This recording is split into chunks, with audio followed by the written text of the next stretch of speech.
the Russell Wilson situation at the end of the year. He makes it sound as if the reason they stuck with Russ when the struggles began in the last month of the season and didn't go back to Fields was it was a Mike Tomlin decision. And there may have been some other people in the building, Arthur Smith, who were more interested in giving Fields another shot and maybe giving the offense a boost when they were struggling down the stretch. Does that part make sense? We'll start there. Well, yeah, I guess. Going to that locker room, I don't see anybody that was like against Russell Wilson. I mean, I don't know where that comes from, that term, I guess. I didn't see anything of that sort. And honestly, if you look at those last 4 or 5 games, it had really not a lot to do with how he played as well. But if you look at where the possible source comes from and you're looking at Arthur Smith, and I love Arthur Smith. I think he's a great guy. But Arthur Smith tends to talk a lot. And, of course, he wants to put himself as an offensive coordinator in the best possible position. And he felt that the best possible position would have been Justin Fields at the time. But at that point, I don't know. I mean, we're reliving the past here. And what opportunity did you want Russell Wilson to be yanked for Justin Fields in that game? Do you think if they did? I don't see any spot other than the playoff game where Justin hadn't thrown a pass in 2 months that you're just going to insert him in there. So, of course, if they hadn't had 3 games in 11 days, do you think that changes things and it gives them an opportunity to go back to Fields and Tomlin maybe grows a little more comfortable with it? No, I think Mike Tomlin looked at that 9 game span and said, hey, this is what we can do with Russell Wilson. Now, Pickens wasn't around. The offensive line crapped out at the end. The defense just totally imploded. So I still view it as revisionist history of blaming all Russell Wilson fault right there. I don't think if you throw Justin Fields in there at his best at that last month of the season, that it's going to change much of anything.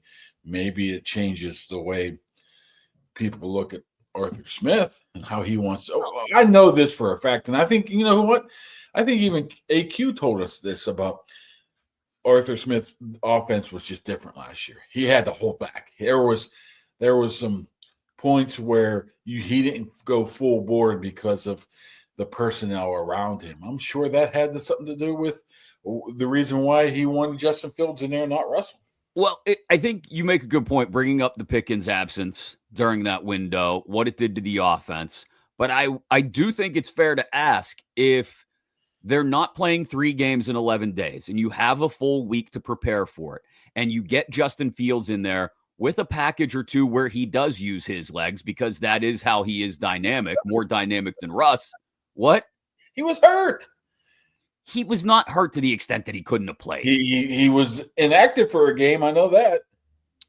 I think if they're not playing that Christmas Day game on a Wednesday after playing on a Saturday, I think there's an opportunity where if you're just playing every 7 days and the schedule is a little more, has a little more breathing room in it, that you could have inserted Justin in there. I mean, the fact that we didn't even see Justin getting any packages late in the season, which he was getting occasionally when he was still healthy and Russ had taken over as starter, was surprising to me. So maybe there was more to the injury part of this storyline. Well, but we know that those 2 didn't get along near the end there. I mean, that was well reported. Yes. Of Russell and Arthur not seeing eye to eye. I mean, this could have had something to do with Albert Breer's belief and what he was told right there as well. I also wonder if this kind of loops back a little bit on the Mike Tomlin philosophy of just do enough. And what I mean by that is we hear him say every year, we just want to get in the tournament, right? They just want to get in the playoffs because that gives them a chance to go on a run and maybe shock the world and win, or at least go to a Super Bowl. He says that a lot once you get in the tournament, right?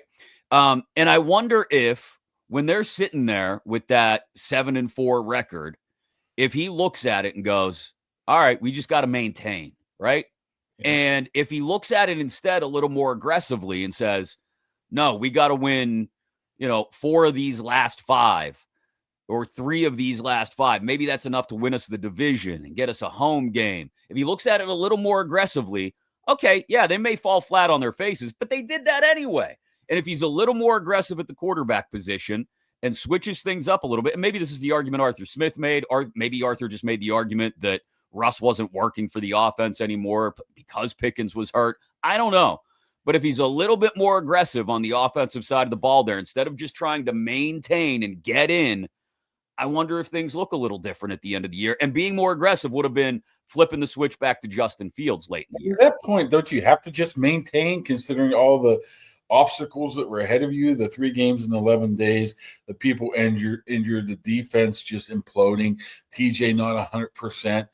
At that point, you're just trying to get into the dance at that point. Well, if your thought is getting to the playoffs is a modicum of success, right? Because it opens the door to anything can happen at that point. Then yeah, I guess you live in the world of maintain. You live in your fears just a little bit of going 0-5 down the stretch and not making the playoffs at all, or whatever it may be. They ended up imploding down the stretch anyway. They still made the playoffs, but I don't know. It's just, it does loop back on that Tomlin philosophy of let's just do enough. Let's just score. We only got to score 23 here this week because we know our defense is performing. We only got to win 9 or 10 games and get in. What have you seen up until that point from Justin Fields that would suggest to you that he would have been able to come in and perform better than Russell Wilson? A 4-2 start, and the ability to use his legs to be a little more dynamic than Russ standing back there shuffling around in the pocket trying to see over offensive linemen. 4-2 is, let's call it for what it is right there, man. It's not like they overwhelmed any teams, or they played some really bad teams and got by right there. I don't think they won 4 of those 6 games because of Justin Fields. That's just me. I don't think you bring him in there and he makes much of a difference whatsoever. They won the majority of those games because of their defense. I'm not gonna pretend like that's not the deal. I get it. But I think they're questions worth asking and wondering about when you hear the reports. And we don't know who Albert Breer is talking to, but you hear the reports that, there were other people that would have been a fan of maybe flipping the switch back to Justin Fields late in the year, and keeping Russ in there was the sort of just, let's just maintain move that seems very typical of Mike. I just don't know where the option was. Where was that perfect spot of inserting Justin Fields, considering he was hurt for a couple of weeks? The final week of the regular season wouldn't have been a bad time when he he hasn't thrown a pass in 2 months.